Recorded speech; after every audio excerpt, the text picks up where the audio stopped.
Hello students, माँ classes के online platform पर आप सभी का स्वागत है। आज की क्लास होगी अपने मृदाओं का वर्गीकरण। अपना चैप्टर चल रहा है संसाधन और विकास, उसके अंतर्गत आज टॉपिक है मृदाओं का वर्गीकरण। लास्ट क्लास में हमने देखा था कि मृदा क्या है और उसका वर्गीकरण किस प्रकार से किया जाता है। तो आज की क्लास में अपना टॉपिक होगा मृदाओं का वर्गीकरण। उसमें सबसे फर्स्ट नंबर वाली मृदा आज अपन पढ़ेंगे जलोढ़ मृदा। जलोढ़ मृदा क्या होती है, उसके क्या अन्य नाम है, उसका निर्माण कैसे होता है, उसका विस्तार कहाँ कहाँ पे है और क्या क्या उसकी विशेषताएं हैं, कौन सी फसल उस पर उगाई जाती है, तो ऐसे देखेंगे। सबसे पहला है जलोढ़ मृदा को और किस नाम से जाना जाता है, तो अन्य नाम। उसका एक नाम है दोमट मिट्टी, दूसरा कचारी मिट्टी और बाढ़ वाली मिट्टी और डेल्टाई मिट्टी। दोमट मिट्टी, कचारी मिट्टी, बाढ़ वाली मिट्टी, डेल्टाई मिट्टी बोलो या फिर जलोढ़ मृदा बोलो। इसका निर्माण कैसे होता है? निर्माण होता है नदियों से। जलोढ़ मृदा का निर्माण नदियों से होता है, तो नदियों से निर्मित मृदा जलोढ़ मृदा है। विस्तार यानी कौन से एरिया के अंतर्गत वो फैली हुई है, तो मैदानी प्रदेश और नदियों के मैदान। नदियों से निर्माण होता है, इसीलिए नदियों के मैदान में और मैदानी प्रदेश जो पूरा खुला मैदान होता है वहां पे। उसके बाद है विशेषता। जो जलोढ़ मृदा है इसकी क्या क्या विशेषता है, तो पहली चीज तो है सर्वाधिक उपजाऊ मृदा। यानी ये उपजाऊ का मतलब क्या हो गया कि वहां पे जो भी अपन चीज बोएंगे तो वो अच्छी पैदावार देगा और वहां पे क्या होगा, चीज उगेगी। कारण है एनपीके। अब सर एनपीके क्या है, तो एन का मतलब है नाइट्रोजन। एन का मतलब नाइट्रोजन। पी का अर्थ हो गया फास्फोरस, तो इस पी का अर्थ क्या हो गया, फास्फोरस। एन का अर्थ हो गया नाइट्रोजन, पी का अर्थ हो गया फास्फोरस।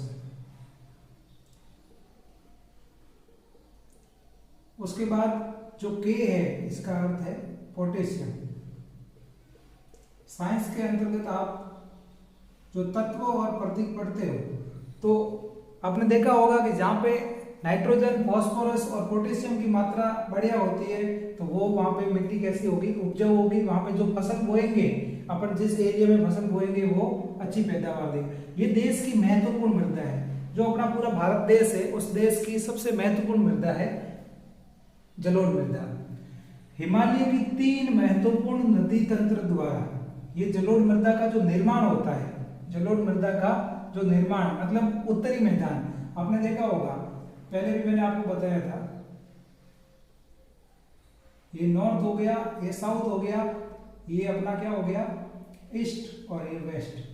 तो जो उत्तरी मैदान है, उत्तरी मैदान के अंतर्गत हिमालय उत्तर दिशा में, और इस उत्तरी मैदान का निर्माण होता है वो 3 महत्वपूर्ण नदियों से होता है। एक सिंधु, दूसरी गंगा और तीसरी ब्रह्मपुत्र। सिंधु, गंगा और ब्रह्मपुत्र, इन 3 नदियों के द्वारा क्या होता है उत्तरी मैदान का निर्माण, जिसके अंदर मृदा कौन सी है, जलोढ़ मृदा।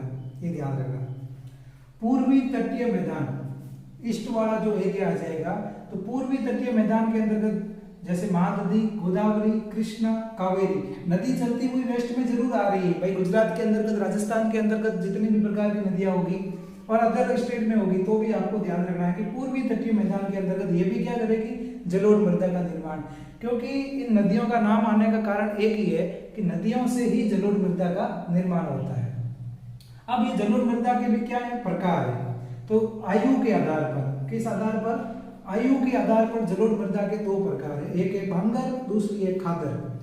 भांगर और खादर 2 जलोढ़ मृदा के प्रकार है। भांगर बोले तो जो पुराना जलोढ़ है वो हो जाएगा, खादर बोले तो नया जलोढ़। जहां पे जलोढ़ मृदा होती है, जलोढ़ मृदा वाला जो क्षेत्र होता है उस क्षेत्र में क्या होता है, जनसंख्या घनत्व अधिक होगा। सीधी सी बात है कि भाई जहाँ पे जलोढ़ मृदा उपजाऊ है, इसकी विशेषताएं आपने देख ली। एरिया कैसा है, क्षेत्र नदियों वाला है, ये नदियां ही है जो जलोढ़ मृदा का निर्माण करती है। उपजाऊ है, पैदावार अच्छी होगी, किसान खेती करेंगे तो वहां पे जनसंख्या घनत्व अधिक हो गया। गहन कृषि की जाती है, व्यापारिक कृषि की जाती है, जिसके अंतर्गत एग्जाम्पल लिखना चाहो तो गन्ना, चावल, गेहूं। गन्ना, चावल, गेहूं और अपन अन्य जो भी अनाज वगैरह है वो अपन इसके अंतर्गत कर सकते हैं। तो मृदाओं का वर्गीकरण के अंतर्गत आज अपनी पहला टॉपिक था जलोढ़ मृदा। ऐसे ही नेक्स्ट क्लास होगी उसके अंतर्गत अब काली मृदा होगी, लाल और पीली मृदा होगी, तो वो सब एक एक करके पढ़ेंगे। जलोढ़ मृदा के अंतर्गत आपको इतना ध्यान रखना है कि दोमट मृदा, कचारी मृदा, बाढ़ वाली मृदा या डेल्टाई मृदा के नाम से उसको जाना जाता है। निर्माण नदियों से होता है, विस्तार इसका मैदानी क्षेत्र में भी है और नदियों के मैदान में है। विशेषता इसकी मेन ध्यान रखना कि ये सर्वाधिक उपजाऊ है। और 3 नदियां ये याद रखना, सिंधु, गंगा, ब्रह्मपुत्र, ये नदियां ही जलोढ़ मृदा के अंतर्गत है। बाकी गोदावरी, कृष्णा, कावेरी भी है। आयु के आधार पर ध्यान रखना भांगर और खादर क्या है। कई बार ऐसा क्वेश्चन बनता है कि भांगर और खादर में अंतर लिखिए, तो जो पुराना जलोढ़ है वो भांगर है। इसमें एक ध्यान रखना कंकड़ और महीन कण। जो पुराना जलोढ़ है उसके अंतर्गत जो मिट्टी अपन लेंगे उसमें क्या होगा, कंकड़ होगा, थोड़ा सा बड़ा दिखेगा। और जो जलोढ़ नया है उसके अंतर्गत जो कण होगा वो छोटा सा होगा।